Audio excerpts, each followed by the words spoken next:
Bonjour, donc je suis François Jolibois, le créateur du réseau JAD, et on a eu la chance aujourd'hui, invité par la Caisse, de créer un événement autour des travaux en hauteur et des espaces confinés, où on a pu montrer toutes les dernières technologies et tout ce qu'on peut mettre en place justement pour améliorer la sécurité des intervenants, qui est vraiment notre objectif final, c'est de réussir à avoir zéro d'accident dans les travaux en hauteur pour des erreurs qui seraient liées soit de l'équipement, soit de la formation. Alors, vous venez un peu sur les dispositifs de sécurité.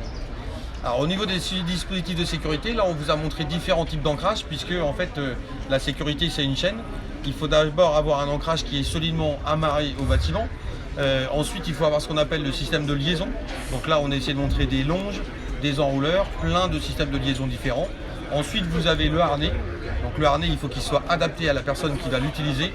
Et à l'intérieur de tout ça vous avez l'homme, et l'homme c'est le plus important, parce que c'est lui justement qui va utiliser toutes les bonnes techniques et les bons équipements en fonction des situations pour atteindre cette exigence de sécurité et ce résultat, puisqu'on n'est pas dans la culture des moyens en sécurité, on est dans la culture du résultat.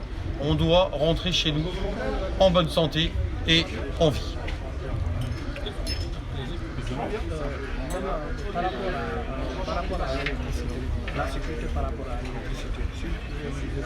Alors au niveau de l'électricité, on a deux solutions. Déjà mettre des harnais qui sont des harnais antistatiques et qui ont un fil de cuivre qui va permettre de récupérer justement cette problématique.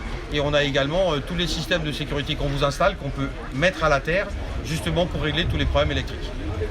Donc vous êtes au Sénégal, quels sont les... Bon, combien de temps vous avez sécurisé dans les accidents qui s'est passé? Alors nous, on s'est installé au Sénégal en 2015, donc on a formé une première équipe. Vous avez donc Manu, notre chef de chantier, qui est là. Mathieu est arrivé tout de suite pour former une première équipe. On était intervenu sur les sphères ministérielles et on avait pu former 4 jeunes du CFBTP avec qui on a un partenariat, puisque l'objectif c'était d'augmenter l'employabilité des jeunes du Sénégal, justement en leur transmettant des compétences. Et on a formé beaucoup de jeunes. Ils sont ensuite allés en France pour atteindre le plus haut niveau international, et donc aujourd'hui ce sont nos encadrants au Sénégal. Et depuis, on a formé une vingtaine de personnes à intervenir en toute sécurité pour eux et à installer des systèmes de sécurité pour les autres, justement pour améliorer cette sécurité de l'ensemble des intervenants en hauteur. Alors, quels sont les critères d'adhésion dans la formation? Alors les critères d'adhésion, c'est avoir envie d'apprendre, avoir des capacités physiques, donc c'est un rapport poids-puissance qui est relativement intéressant, mais avant tout, ne pas avoir de dogme, forcément se poser des questions avant d'y aller. On ne veut pas des kamikazes, on ne veut pas des gens qui nous disent je recherche l'adrénaline. Moi ce que je veux, c'est des gens qui sont réfléchis, qui ont une compétence, des soudeurs, des électriciens, des maçons, et ensuite nous on va leur transmettre toutes les compétences. Mais on n'est pas au cirque, on n'est pas dans le monde du sport, on est dans le monde du travail. On se doit de respecter des règles et des procédures qui nous permettent d'atteindre nos objectifs. C'est payant de formation? Alors les formations, toutes les personnes qu'on recrute nous, forcément c'est non seulement c'est gratuit pour eux, mais en plus c'est nous qui les payons pendant la durée de la formation. Évidemment, les formations qu'on propose pour les autres sont payantes. Et donc on fait des groupes entre 6 à 8 en fonction du type de formation.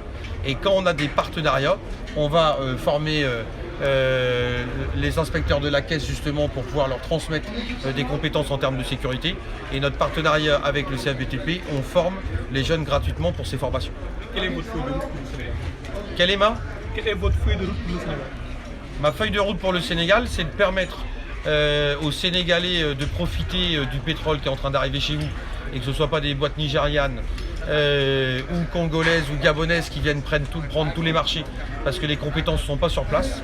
Donc moi, ma feuille de route, c'est transmettre à une équipe chez nous toutes les compétences et le plus haut niveau international pour prendre les marchés de l'offshore en oil and gas au Sénégal.